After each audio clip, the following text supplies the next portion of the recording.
Hello, everyone. So today is extremely cold outside, as cold as California can get, anyways.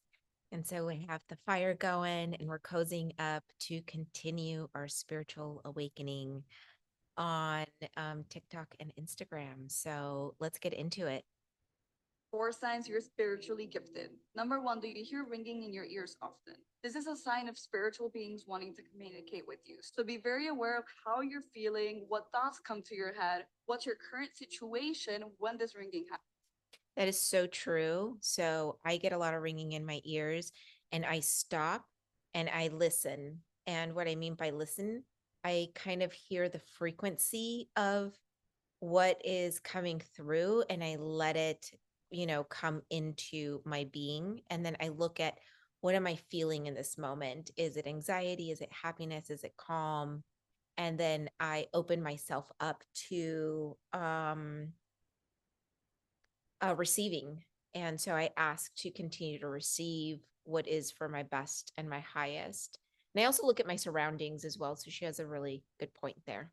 Happens. Number two, do you feel others' emotions in your body? This means you're an empath and you can take on others' energies to interpret them to help heal and guide them. This is really important because this is the number one way or the first way that we all start to kind of open up to our gifts when we start to realize what is ours and what is others. There have been times where I am just all of a sudden really, really sad. And so I have to kind of collect myself and figure out like, is this mine or is this just what I'm picking up from the people I'm hanging out with, or even like via Zoom or even via like watching a video? It is very possible for you to pick up the person that you're viewing's emotions and state of being. Number three is, do you experience a lot of synchronicities? Everything happens for a higher reason. So if you keep seeing angel numbers or other type of synchronicities, be very aware of when you experience them and how you experience them because the spirit realm is trying to communicate with you. This is so true. And I love to see people that post their angel numbers, whether it's from like license plates, time, that like back in 2015, that's how I was like experiencing my spiritual awakening. I was seeing 111 everywhere, 555 everywhere, 444 everywhere. It's really interesting for me. Some of my lucky numbers is like 18 and 81 and 78. And so when I see those numbers, I know that I am on the right track. So it doesn't have to necessarily be angel numbers. If there are numbers that you connect with the most, you can also assign meaning to them, and spirit will communicate with you through that means. Number four will blow your mind, mental illness. In African and indigenous cultures, mental illness actually signals for a birth of a new healer. If somebody's mentally ill, they actually take them to other healers so they can develop their gifts. But in Western culture, which I'm sure that's where you're in, this is purposely ignored. Mental illness is actually hypersensitivity to the spirit realm.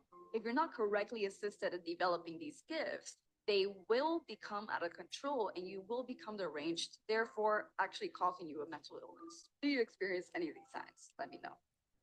Yeah, so definitely let us know in the comments down below if you've experienced any of these. What I have to say about the mental illness is we have to come into balance with these things, right? So, seeking professional help, Western medicine type of things to ensure that our hormones and our physiology is in line. And obviously, take it with discernment, right? Try to make the best choice for yourself, but also looking at the spiritual side of things and seeing if some of the things that are coming up for you from a mental illness perspective, if that is part of your awakening, and seeing how you can lean into those gifts and finding groups or teachers that can help you kind of develop those gifts as well. So there is some discernment to be had there, because not all mental illness is a sign of spiritual awakening or of gifts coming online. It can very well be, but there are ways and things that you can actually do to be able to make that decision. are all positive. There is some things you have to go through to reach enlightenment. One of the first things you may experience is loneliness. This is because your mindset, interests, and things in your life start to change. And while all this change is going on, you might want to be alone for it because other people might not get it. Another thing you may experience is confusion. You're going to question everything, including everything you know. So confusion about life, the universe, and even yourself is normal. But don't drive yourself crazy trying to figure out the truth because the truth is nobody really has all the answers. Change is another big thing you'll start to experience, which isn't really bad, but it can be if you're not ready for it. So stay in the present moment and embrace anything new that comes into your life. Now, lastly, you may feel a hint of sadness, and this is only because you're disconnected from the old you. This can be very uncomfortable, especially in the beginning, but you have to trust the process because everything's going to work out in your favor. And always remember in this stage that change is important for growth. Now, if you want to know the positive stages of a spiritual awakening, be sure. So I just have to mention, I'm always wary of people that are having their spiritual awakening and everything is positive, everything is beautiful, everything is I'm elevating and having the spiritual awakening, and that's just not how it works out. Like there is a lot of sadness that happens, a lot of things, a lot of tower moments that happen. And we are not very good at sharing those at times. And so it's really important to know that you're not alone. The last 3 or 4 years, you may have always heard me, like if you were hanging out with me, you may have always heard me say something like, I am so confused right now.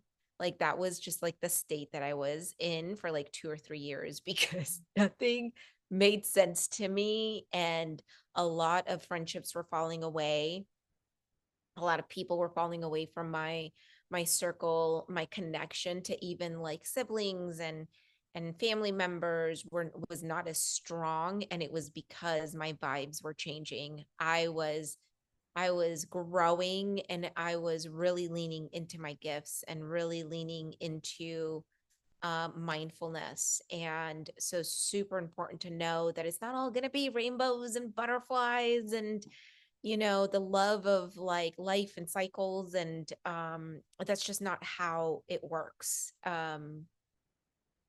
You certainly can relate to the feeling insane part because you all of a sudden become very disassociated with your current life, friends, family, people, places, and things, your vocation, because your frequency has changed. When you are awakening, you're stepping into a higher state of conscious awareness. That's a raising in frequency, and that becomes very vibrationally dissonant from everything that you originated from a lower frequency. Now, that's not to say that the lower frequency is bad in any way. It just means that you've kind of outgrown that stage in your life, and now you are being updated and upgraded, and you're out of alignment with the old version of you. This is so true. So a lot of the times we become like afraid that we're leaving people behind, or that our connection, like we need to do something to fix the connection with others. And that's not necessarily true. We need to learn how to operate in different frequencies. The purpose is not to avoid people or to distance ourselves from people. The purpose of raising our frequency is to be able to share that with others and allow them the opportunity to meet you where you're at. We have this tendency to, for example, if we walk into a room and the vibe is down here and we're up here, we tend to match that frequency. Our job is to actually keep our frequency high and give everybody else the opportunity to come up. Now, this isn't always going to happen. Sometimes we have to kind of meet in the middle, but being super aware of what is happening in our body and in our energy is so important. Stage one, dark night of the soul. During the dark night of the soul, we're feeling very depressed and lost. This could be often triggered by a breakup, a divorce, trauma, illness, or a sudden life change. Stage two, you start to see the world for how it really is. You realize that you cannot trust the government and everything that they say. You realize time isn't real. You start to realize religion is man made. And you start to realize we're living in a simulation. Stage three, you start to do all this research about spirituality and the matrix that we live in. You start to practice meditation, learning about chakras. Stage 4, your higher self starts to wake up. You start to learn the difference between your ego and your higher self. A lot of the times, this is when your third eye opens. You might start having psychic visions and you might sense other people's energy. But Now, I want to mention that when you start to have these visions, we sometimes feel like we're going crazy and we make this internal decision that we want to shut it down. So just know that you actually have the ability to say, yes, I want more. I want to develop these gifts, and a teacher will show up in your path. Or you can just say, this is too scary, and you can shut it down. And so that's what a lot of us tend to do because we don't understand it. But if you want to really develop these gifts, a teacher will show up in your path and you're going to be able to develop it in the way that you don't have to go at this alone is my point. But then you begin to switch from your higher self to your ego off and on. Stage 5, you begin to do shadow work, inner child healing work, and you begin to heal your childhood traumas, any trauma that you have been through in life, your triggers, any insecurities, you start to heal through them. Stage 6, you are enlightened and at peace with yourself. You let life flow as it should, and you accept change with open arms. You'll begin to feel connected with yourself and the universe, and you'll begin to experience euphoria, happiness, and bliss. Yeah, and so with these, it's not a linear process. So you might do have like be in stage 1 and also experience stage 6, or be in stage 5 and also experience stage 2. And so it's not like this linear curve. It you actually are go through all these stages, sometimes all at once, sometimes one at a time. And so yeah, that's what we have for today. Subscribe.